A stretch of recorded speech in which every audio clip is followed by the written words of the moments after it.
Hi అండి. అందరికీ నమస్తే. Welcome to Giri garden. ఈరోజు వీడియో ఏంటంటే మనకి ఇది కార్తీక మాసం కదండి. రోజు పూజ చేసుకుంటాం కదండి.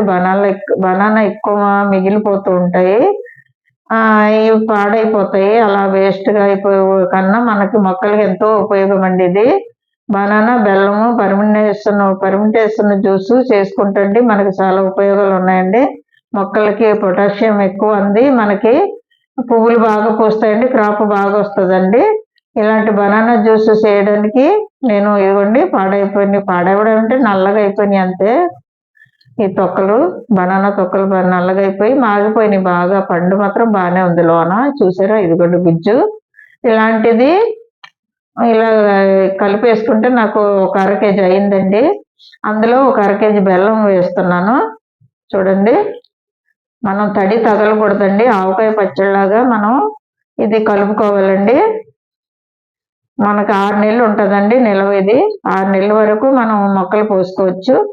ఇది 21 రోజు వరకు అలాగా కర్రతో కానీ మనం ప్లాస్టిక్ స్పూన్తో కానీ తిప్పాలండి. రోజు ఒకే వైపుకి 21 రోజు వరకు ఇలాగా మొత్తం కలిసిపోయేలాగా ఇలా కలుపుకోవాలండి. బెల్లము, బనానా గుజ్జు కూడా బాగా ముక్కిన బనానా అండి ఇది. దేవుడి దగ్గర పూజలు అయ్యి మనకి చాలా ఉంటాయి కదా. ఇప్పుడు పూజ టైంలో కార్తీక మాసంలో ఇలా చేసుకుంటండి. ఇది మనకి 6 నెలల వరకు నిలువ ఉంటుందండి. ఇలా కలిపేసుకోవాలి. బెల్లము అటువంటి తొక్కతో సహా వేసుకోవాలండి. తొక్కలోనే ఎక్కువ పోషకాలు ఉంటాయి. పొటాషియం ఎక్కువ ఉంటుంది. అందుకు మనం తొక్కలు తీసేయకూడదండి. తొక్కలతో పాటు మనకి బాగా మగ్గిపోతాయి, కలిసిపోతాయి. దీంట్లో మగ్గి కొద్దీ రోజు కలుపుతాం కదా. 21 రోజు తర్వాత మనం మొక్కలకి వేసేసుకోవచ్చండి. 5 లీటర్లకి ఒక 50 గ్రాములు అలా వేసేసుకోవచ్చండి. వాటర్లో కలిపి మొదల్లో పోయొచ్చు, స్ప్రే చేయొచ్చండి. చాలా మంచిదండి ఇది. ఫ్లవర్స్ రావడానికి, ఫ్లవర్స్ మొక్కలకి బాగా ఉపయోగపడుతుందండి. ఇప్పుడు డబ్బాలో వేస్తానండి. ఇది కడిగేసి ఎండలో పెట్టుకోవాలండి. మన ఆవకాయ పచ్చడిలాగే తడి తగలకుండా వేసుకోవాలి. ఇదిగోండి, ఇక్కడ వేసేస్తున్నాను డబ్బాలో.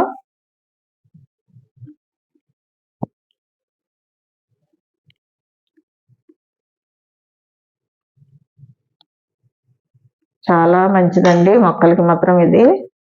పళ్ళు ఉంటే పడేయకండి. చాలా ఎవరైనా చేసుకొని కొన్ని మొక్కలున్నా చేసుకొని మనం అప్పుడప్పుడు 15 రోజులకు ఒకసారి వాటర్లో కలిపిపోతే మనకి ఫ్లవర్స్ ఎక్కువ వస్తాయి. గులాబీలు, మందారాలు, సామంతులు, బంతి మొక్కలు, ఐడేనియం అన్నీనండి. అన్ని ఫ్లవర్స్ మొక్కలు పోయొచ్చు.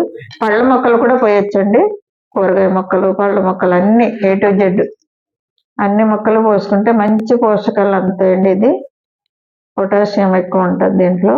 తొక్కలతో సహా వేసాం కదా. ఇలా వేసామండి. వేసేసి మనం రోజు పొద్దుట సాయంత్రం ఇలాగ ఒకే వైపుకి ఒక స్పూన్, ప్లాస్టిక్ స్పూన్ పెట్టుకొని, స్పూన్ కానీ చెక్క గరిటె కానీ పెట్టుకొని ఇలా ఒకే వైపుకి తిప్పాలండి. ఇలా తిప్పి ఒక 5 నిమిషాలు మళ్ళీ మూత ఇలా ఏటవాలుగా వేసుకోవాలండి. మామూలు టైట్గా బిగించకూడదు. ఇలాగ లూజుగా వేసి ఒక ప్లేట్లో చీమలు ఎక్కకుండా ఒక ప్లేట్లో వాటర్ పోసి స్టాండ్ వేసి దానిపైన ఈ డబ్బా వేస్తే మనకి చీమలు ఎక్కవండి. ఆ టిప్స్ పాటిస్తే మనకి చీమలు ఎక్కకుండా 21 రోజు అలాగా తిప్పుతూ ఉంటాం కదండి. మూత లూజుగా ఉంటుంది కదా, చీమలు ఎక్కకుండా ఆ టిప్స్ పాటించాలి. వాటర్లో వేయాలి ఇది. మళ్ళీనేమో 21 రోజు తర్వాత మనం టైట్గా ఇలా బిగించేసుకోవచ్చండి. అప్పుడు గ్యాస్ ఉండదు. 21 రోజు తర్వాత మనం ఎప్పుడు కావాలంటే అప్పుడు ఆ మొక్కలకి 15 రోజులకు ఒకసారి మొక్కలకు పోయాలండి. వాటర్లో కలిపి ఇలా పోయడం వల్ల మనకి చాలా ఉపయోగాలు ఉన్నాయండి. పొటాషియం ఎక్కువ ఉంది. క్రాప్ బాగా వస్తుంది. చూసారు కదండి, బనానా, బెల్లం, పర్మిటేషన్ జ్యూస్ చేశాను. ఇంతేనండి ఈరోజు వీడియో. ఇలాంటి వీడియోలు మరిన్ని చూడాలంటే మా ఛానల్ సబ్స్క్రైబ్ చేయండి, లైక్ చేయండి, షేర్ చేయండి. Thank you.